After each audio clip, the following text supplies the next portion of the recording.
তো 1 মাস পরে আমি আমার আম্মুর রান্নাঘরটা আম্মুরে ফেরত দিতে পারছি। ভাইরে ভাই, এই 1 মাসে সবকিছু এত আবর্জনা হয়ে গেছে, দেখে মনে হইতেছে না এটা কোন রান্নাঘর ছিল। সবসময় প্রত্যেকটা জিনিস কিছু না কিছু ভালো লাগে হয়, তো ফাইনালি এত কিছু পরে আম্মুরে একদম পরিপাটি সুন্দর একটা রান্নাঘর উপহার দিলাম। ফ্ল্যাশব্যাক। আসসালামু আলাইকুম, কেমন আছেন আপনারা সবাই? আশা করতে সবাই সুস্থ আছেন এবং ভালো আছেন। আলহামদুলিল্লাহ, আল্লাহ তাআলার রহমতে আমরা সবাই অনেক ভালো আছি। এই কাজ ধরছি 2 মাসের উপর হয়ে গেছে। এই 2 মাসের ভিতরে এই রান্নাঘরের অবস্থা যা ছিল আপনারা দেখে বুঝতেই পারতেছেন কি একটা নোংরা অবস্থা, কারণ কাজকর্ম করছে একটা আবর্জনা পরিবেশের ভিতরে রান্না বান্না করা লাগছে। এটা আপনাদের আর কি কম। তো ফাইনালি আজকে সবকিছু শেষ হওয়ার পরে আম্মুর রান্নাঘর পরিষ্কার করতে বইয়া পড়ছি। আর আম্মুর এই পুরান চুলাটা সরাই আম্মুর আজকে একটা নতুন চুলাও গিফট করবো। তো আজকের ভিডিওটা কে কোন জায়গা থেকে দেখতেছেন কমেন্ট সেকশনে জানাইতে কিন্তু একদমই ভুলবেন না। এখানে আম্মু একেবারে দোকান বসায় নিছে, মানে আম্মুর যত হাড়ি পাতিলা প্লেট টেট যা আছে কাছের জিনিসপত্র সব ধুইতে বয়ে পড়ছে। কিন্তু দুঃখের বিষয় একটাই, এগুলার মধ্যে আমরা কেউই খাইতে পাই না, কারণ এগুলা শুধুমাত্র মেহমান গুলো লাগে। আমরা যারা মধ্যবিত্ত ঘরের পোলাপান আছি আমরা সবাই জানি যে আমগো মায়েরা অলওয়েজ সিরামিকের এই জিনিসপত্রগুলো শোকেছে সাজায় শুধুমাত্র মেহমান আইলে বাইর করে, তাছাড়া আমগো সব থেকে বড় শখ যে এই শোকেছে জিনিসপত্রের মধ্যে আমরা খাওয়ান দাওয়ান খামো, কিন্তু আমগো মায়ের লেগে কখনোই পসিবল না। কথা একটাই, বাড়িতে মেহমান যাওয়া নাইব তখনই আর এটার মধ্যে খাইবো, মেহমান শেষ এটা শোকেছের ভিতরে আবার যাইব। সবাইকে হ্যালো, আজকে আমি আপনাদের এমন একটি অ্যাপের সাথে পরিচয় করে দিব যেটার মাধ্যমে আপনি ঘরে বসেই গেম খেলে প্রচুর অর্থ উপার্জন করতে পারবেন। হ্যাঁ, আমি এর মাধ্যমে প্রচুর অর্থ উপার্জন করি। হ্যাঁ, বাজি ভিআইপি তে রয়েছে প্রচুর গেমস। এখানে গেমস খেলে আপনি অর্থ উপার্জন করতে পারবেন। ভিডিওর পিন কমেন্টে দেওয়া লিংকে ক্লিক করে অ্যাকাউন্ট রেজিস্ট্রেশন করুন এবং টেলিগ্রাম চ্যানেলে জয়েন হয়ে যান।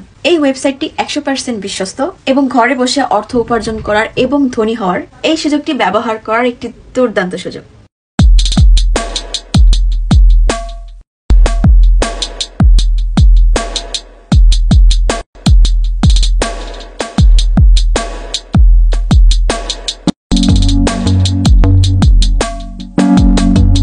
এই দুঃখ আমাকে ঘরের প্রত্যেকটা পোলাপানের কিন্তু কিছু করার নাই। তো আমি সবগুলা প্লেট বাটি ধুইতেছিলাম আর দেখতে দেখতে একটা বাটির ভিতরে নজর গেল। এই বাটিগুলা এত আগেকার বলার বাইরে, যেগুলো কিনা এখন দেখাই যায় না। আমার জন্মের আগেরও জিনিসপত্র, মানে 20 বছর প্লাস হইতেছে এই হাড়ি পাতিল গুলার বয়স, কিন্তু এখন পর্যন্ত অক্ষত আছে। কেন কোনতো কারণ এগুলোর মধ্যে আমরা খাই না।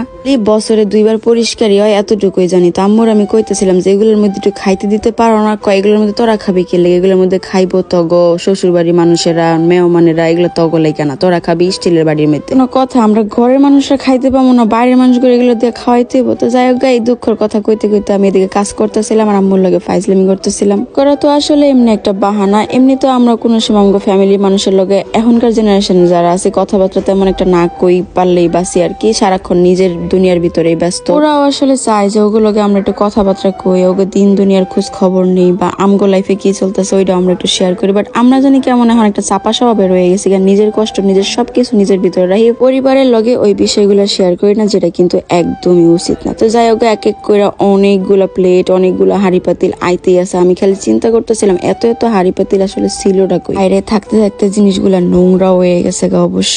আর এই জায়গায় অনেকগুলা প্লেট অনেকগুলা বাটি শুধুমাত্র আমি খেলাই যাচ্ছিলাম। হাড়ি পাতিল গুলা খুঁজতে খুঁজতে কয়টা ছবি হাতে পড়লো। এটা হইতেছে হাসি আপা, যে কিনা আগে আমার সাথে ছিল, আমার টুকটাক ভিডিওস টিডিওস বানাই দিত। আসলে মানুষ জায়গা কিন্তু মানুষের স্মৃতিগুলা রয়ে যায়। ওনার নামটাও যেমন হাসি, আর উনি অলওয়েজ হাসতো, আর আমার দেখতে অনেক ভালো লাগতো। একটু শ্যামলা সুন্দর মানুষটা মিস করি আসলে। দেখতে দেখতে আমরা একেবারে বছরের আজকে শেষ দিনে আছি।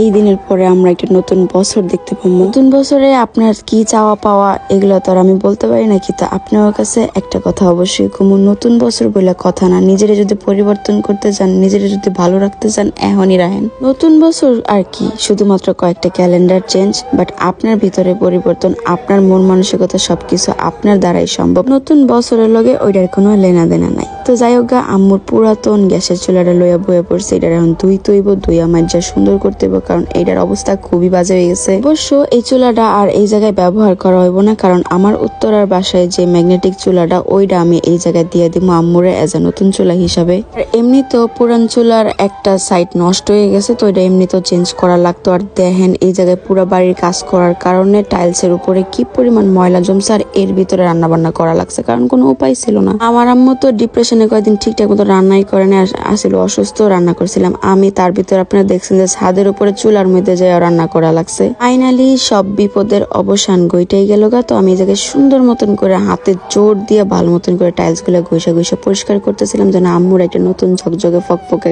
রান্নাঘর দিতে পারি। ও নতুন বছরে আপনাগুলোকে আরো একটা নতুন খবর শেয়ার করি, সেটা হইতেছে আমার বাড়ির কাজ কমপ্লিট হয়ে গেছে আলহামদুলিল্লাহ। শুধুমাত্র এখন একটা মিলাদের অপেক্ষা, যেহেতু আমি এত চড়াই উতরা পার করে বাড়ির কাজটা ফাইনালি শেষ করছি। তো একটা মিল্লাত তো দেওয়াই লাগে, সবার দোয়া অনেক প্রয়োজন। নতুন বছরে আমি দোয়া দিয়েই শুরু করতে চাই। আপনারা সবাই আমার জন্য অনেক অনেক অনেক দোয়া করেন, আপনার প্রথম থেকে আমার অনেক সাপোর্ট করেছেন, তার লাগে আপনাদের অসংখ্য ধন্যবাদ। এখন আপনার কাছে শুধু একটু দোয়াই চাই। মাই যে মিল্লা পুরা রান্নাঘরের কাজ শেষ করে ফেলাইছে। আর বাই দ্য ওয়ে ব্যাকগ্রাউন্ডের জন্য আমি একটু আন্তরিকভাবে দুঃখিত, কারণ বাসায় এখনো মিস্ত্রির টুকটাক কাজ চলতেছে, যার কারণে ওরা এত কথাবার্তা বলতেছে। একদিন পরে একলগে কামের সূত্রেও আমরা অনেক কথাবার্তা কইছি। আমার ভিতরে না অনেক হালকা হালকা লাগতেছিল, খুব ভালো ফিল হইতেছিল। আসলে মায়েগুলোকে কথাবার্তা কইলে না মন এমনি ভালো হয়ে যায়, বাট আমরা পোলাপানরা বুঝি না। এইদিকে আমি একটু রেস্ট করতেছিলাম, কারণ অনেকক্ষণ ধরে অনেকগুলা কাজ করছে। আর দেখেন এই যে আমার আম্মুর সব হাড়ি পাতিল দোয়া শেষ, এগুলা জাস্ট খালি এখন ঘরের জিনিস তোলা মাত্র সুন্দর মতন গুছাই গুছাই রাখা হইব।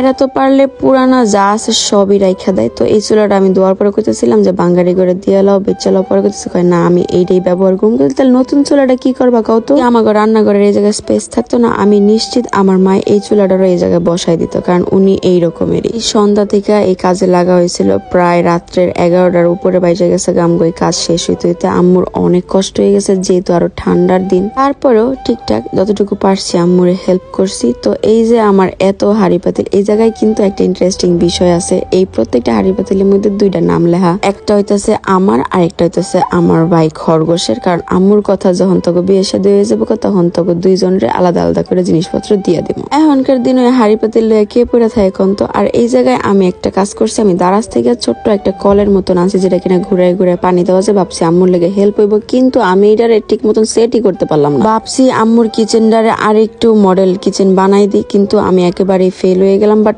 পরে পাপা অনেক কেরামতি করে এটা লাগাইতে সক্ষমই হয়েছে, আমার 150 টাকা জলে যায় নাই। ফাইনালি কয়েক ঘন্টার কাজের পরে আম্মুর পুরা রান্নাঘর একেবারে ঝকঝকা পরিষ্কার, নতুন একটা চুলার লগে। আই উইশ আম্মুর এবার ভাল লাগবো রান্না বান্না করতেও, ওনার আর কষ্ট হইব না। আজকের ভিডিও এতটুকুই, দেখাইবো আপনাগুলোকে অন্য কোনো ভিডিওতে, অন্য কোনো ব্লগে। এই পর্যন্ত সবাই জানাইতেছি আমার তরফ থেকে আল্লাহ হাফেজ।